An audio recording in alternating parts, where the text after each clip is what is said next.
अरे ते काय आलंय सडल आहेत ना त्याच्यामुळे तो येऊन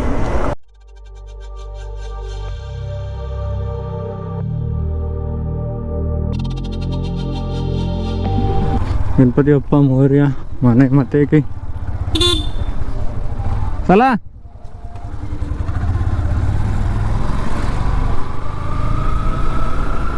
तर नमस्कार मंडळी, आपण गावातून बाहेर पडलेलो आहेत आणि आज आहे आपला सोमवार, day 1 Karnataka राईडचा.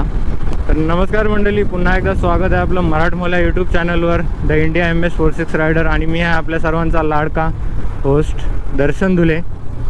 So I hope तुम्ही आपल्या चॅनलवर जर नवीन असाल तर चॅनलला सबस्क्राईब करून बेल आयकन नक्की प्रेस करा, जेणेकरून आणखी नवीन व्हिडिओज तुमच्यापर्यंत सर्वात लवकर पोचतील.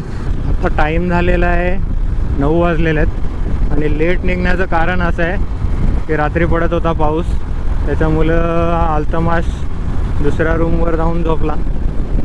मला पण झोप भेटली पुरेपूर, पण आज काय आपलं 650 किलोमीटर कवर होणार नाही आहे.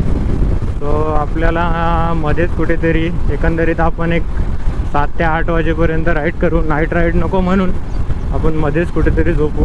Hopefully 27 kilometre. सो मंडळी, वर्सोली टोल नाका, आजच्या दिवसाचा पहिला टोल.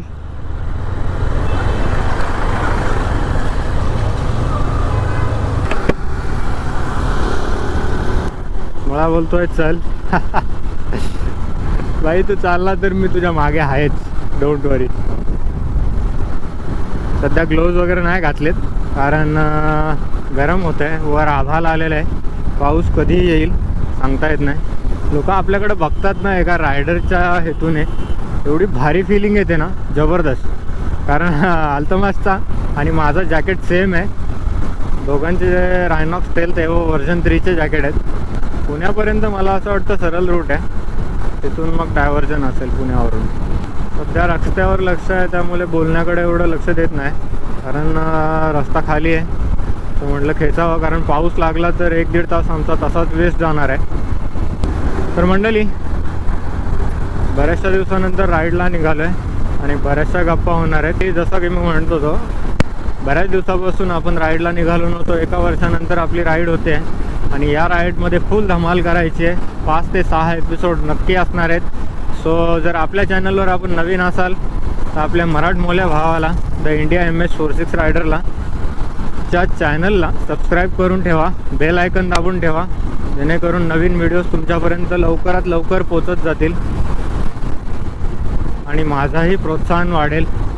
लवकरच आपले 1K होऊ द्या, मॉनिटाईज होऊ द्या, जेणेकरून आपल्याला आणखी मजा येईल.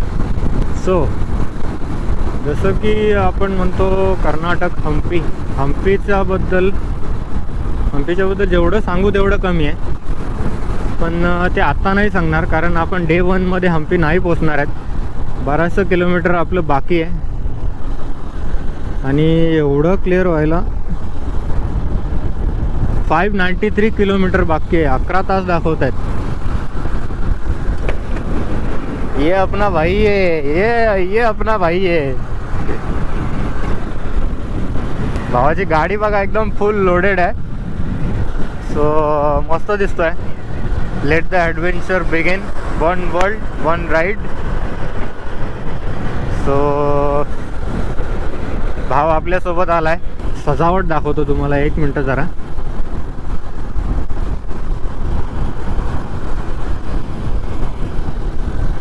फुल टॉप बॉक्स, जेरी कॅन. भाऊ पूर्ण गिअरमध्ये आणि पायात बघा काय घातले.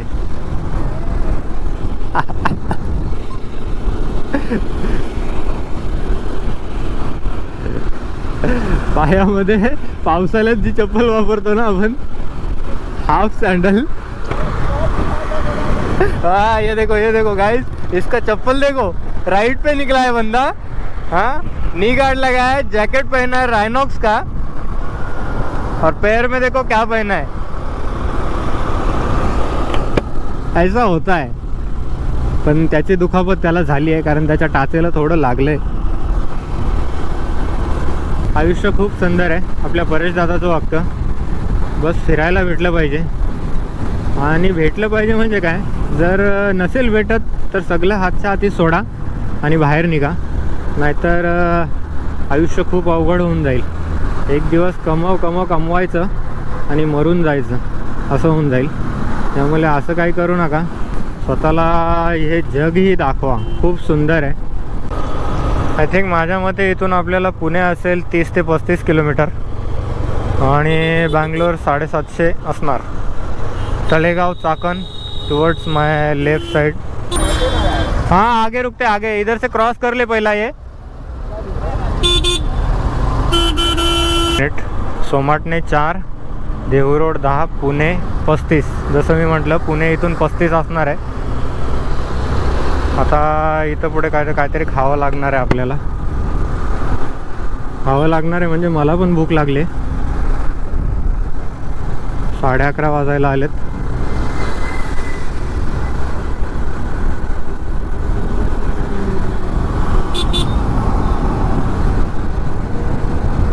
लास्ट टाईम या रस्त्यावरून आठवलं, लास्ट टाईम आम्ही जेव्हा गोव्याला चाललो होतो, गोव्याला नाही सॉरी पश्चिम महाराष्ट्र राईड करत होतो, त्या टायमाला इकडे आहे ना एक जण आला माझ्या बाईकच्या बाजूने आणि मला म्हणतो, बाई तुझ्या गाडीमध्ये पंक्चर आहे, हवा कमी आहे. सो मी साईडला थांबलो, बघितलं तर हवा मला बरोबर वाटली. पण नंतर आठवलं का हा जो पुण्याचा रस्ता आहे त्या रूटमध्ये स्कॅम होतात. नशीब मी तेवढ्या 1 किलोमीटरच्या डिस्टन्समध्ये मी चेक करायला गेलो नाही. जर का मी तो चेक करायला जातो आहे तर नक्कीच 700-800 रुपयाला बली पडलो असतो. अजून कर्नाटक 532 आहे. 150 किलोमीटर चालवली का? सकाळपासून फक्त आम्ही 150 किलोमीटर आलो. रस्त्याच्या आजूबाजूने बघा काय सुंदर असा नजारा आहे, मस्त गार हवा लागते. सो मंडळी मस्त असा व्ह्यू एन्जॉय करा. आज डे 1मध्ये फक्त आपला मोटो ब्लॉग असणार आहे, कारण फेस ब्लॉग काहीच होणार नाही. आता जेवायला बसू त्यावेळेस थोडंसं भेटू फेस ब्लॉगमध्ये, पण पुढे बोगदा आहे. हो पुढे टनल आहे. आपल्याकडे इन्शुरन्स आहे, लायसन आहे, गाडीचे पेपर आहेत. फक्त आपलं राहिलं आहे ते PUC. आणि आपण आलेलो आहोत आता कात्रज बोगद्यामध्ये. तो कात्रज बोगद्याकडे कूच करत आहोत आपण. नवीन कात्रज बोगदा 1452 मीटर.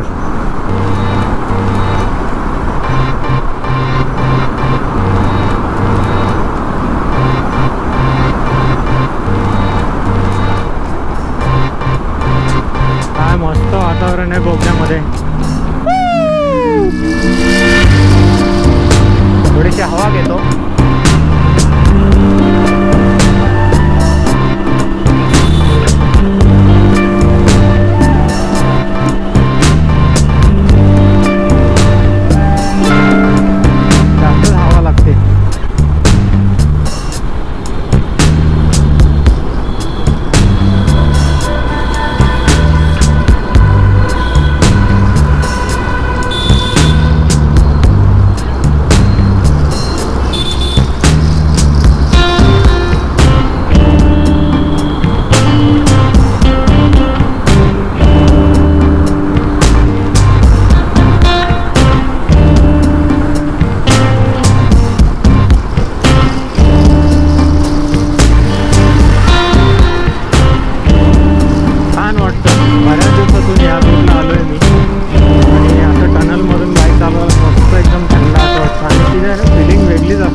बाकी काहीच नाही.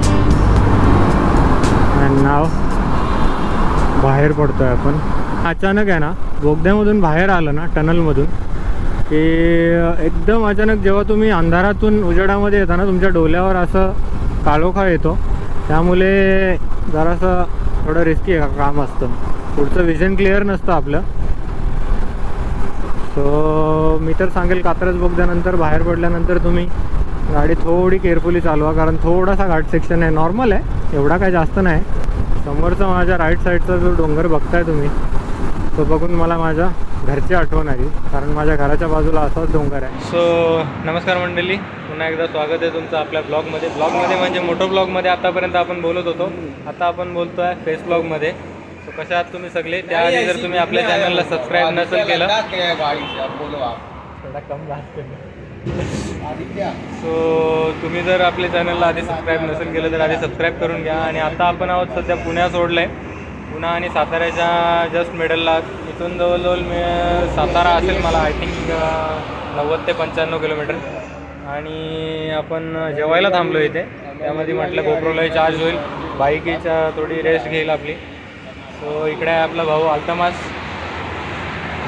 सो उसकी बिझनेस कॉलिंग चालू आहे. आणि हे असं काय आपलं जेवण आहे.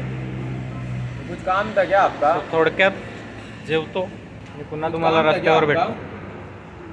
मस्तपैकी दुपारचं असं जेवण झालेलं आहे आणि आता आपण पुन्हा निघालो आहोत साताऱ्याच्या दिशेने. सो आज आपल्या अजून 500 किलोमीटर बाकी आहे आणि टाईम झालेला आहे, 1 मिनिट, टाईम 3 वाजलेत. सो आम्ही ठरवलं की जास्तीत जास्त फक्त आपली नाही तरी पण 7:30-7 वाजेपर्यंत बाईक चालवायची, त्याच्या पुढे नको. अल्तमास ऑलरेडी दमलेला आहे आणि उद्या पण आम्हाला राईड करायचे. स्टार्ट टू एंड काहीच गप्पा नाही मारल्यात आज आपण मोटो ब्लॉगमध्ये असून सुद्धा. आणि आज आपला पूर्णपणे मोटो ब्लॉग आहे. आता जेवढा जेवायला थांबलो होतो तेवढाच स्ट्रेस ब्लॉग होता आपला. आणि जेव्हा एंड करेल तोही असेल.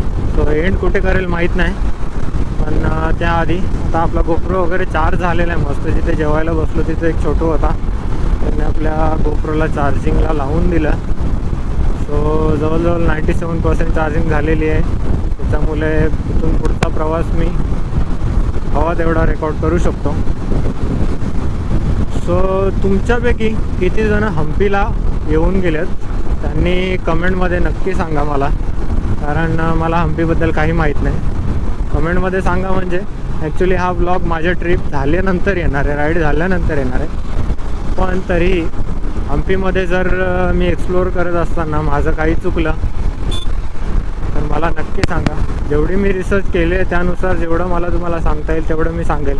पहिलं आपण जाणार आहोत विरूपाक्ष मंदिर, जिथे शंकराने कामदेवाला भस्म केलं होतं. ती स्टोरीसुद्धा आपण पुढच्या ब्लॉगमध्ये ऐकू.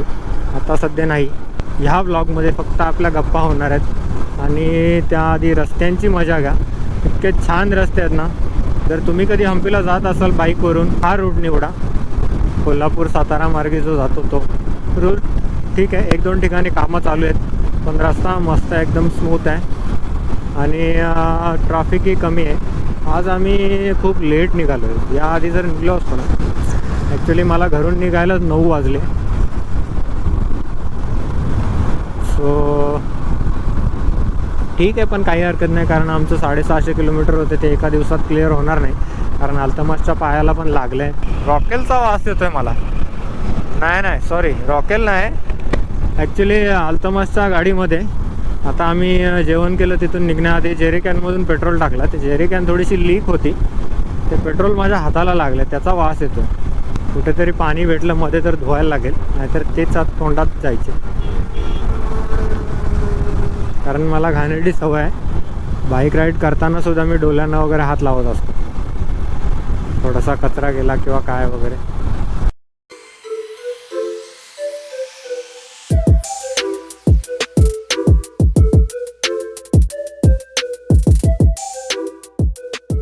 माझ्या लेफ्ट साईडला पावसाचं वातावरण दिसतंय. एक ढग उतरलाय खाली, हे बघा. नशीब आम्हाला राईट साईडला टर्न आहे. मॅपवर तर राईट साईडकडे दाखवते, तिकडे त्या दिशेला जायलाच नको. आजच्या दिवसाचा 4था टोल आहे आम्हाला वाटतं.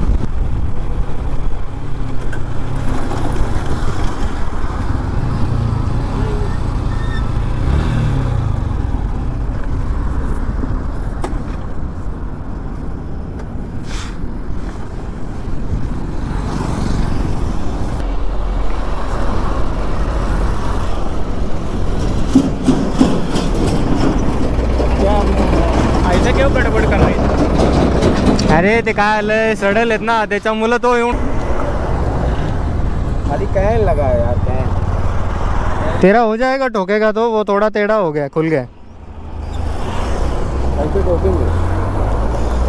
इसको ठोकेगा ना तो हो जाएगा, वो अंदर जाएगा.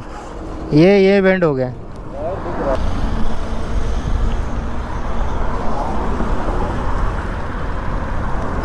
452 बाकी है, एटलीस्ट 150 तो होना मांगता है. लेफ्ट साईडला बघा पूर्ण भरलेलं आहे.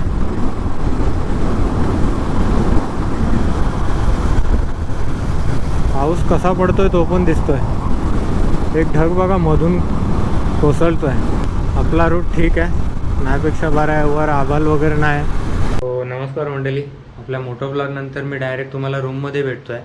रूममध्ये भेटण्याचं कारण असं का जवळजवळ आम्ही आहे ना एक 100 ते 115 किलोमीटर साताऱ्यानंतर जोरदार पाऊस होता आणि त्या पावसात गाडी चालवली. त्याच्यामुळे मी मध्येच तुम्हाला म्हटलं की पाऊस खूप आहे, आपला मोटो ब्लॉग कधी एंड होऊ शकतो. पण मी आता जेवून आलो ना, त्याच्यानंतर मला आठवलं का मी आपला ब्लॉग एंड करायला विसरले. सो असा काय आपला रूम आहे. सकाळी मी सेकंड एपिसोडमध्ये तुम्हाला दाखविलंच. हा बघा इथे टी व्ही आहे, इकडे आपलं वॉशरूम आणि इथे आपला भाई झोपला आहे सध्या. भाईचा पाय कसा आहे, पैर दिखा पैर दिखा. हे बघा मंडळी, अशी याच्या पायाची काय अवस्था आहे. भाई रायडिंग शूज न घालता कुठले शूज घालून आलाय मी दाखवतो, एक मिनिट. हे बघा मुंबई टू हम्पी राईडला आलाय भाई आणि पावसाळी सँडल घालून आलाय.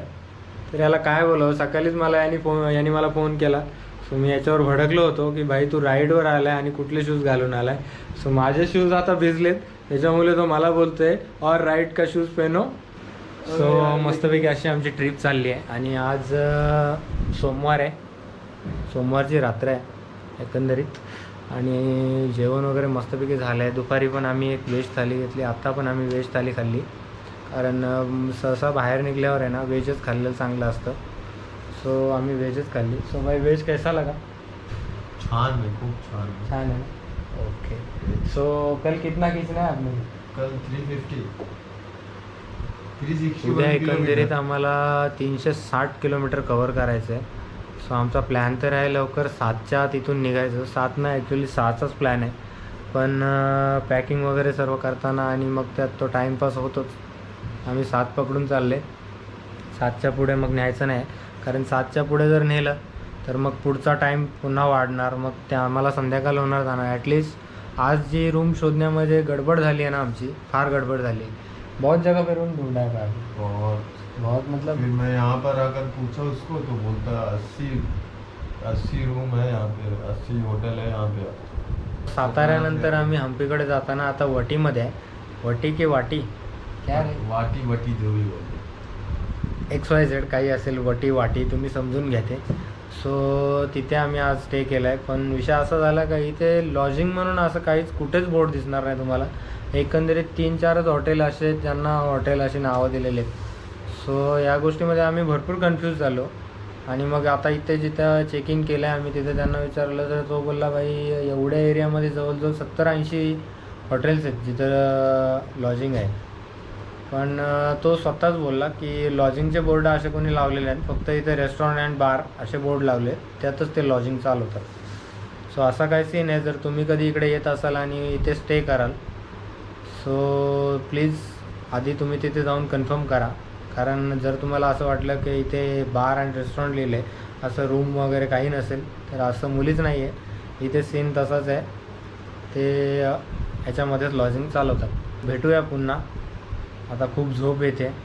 उद्या भेटूया आपण सेकंड एपिसोड सेकंड ब्लॉगमध्ये. थोडा मोठा ब्लॉग, थोडा फेस ब्लॉग.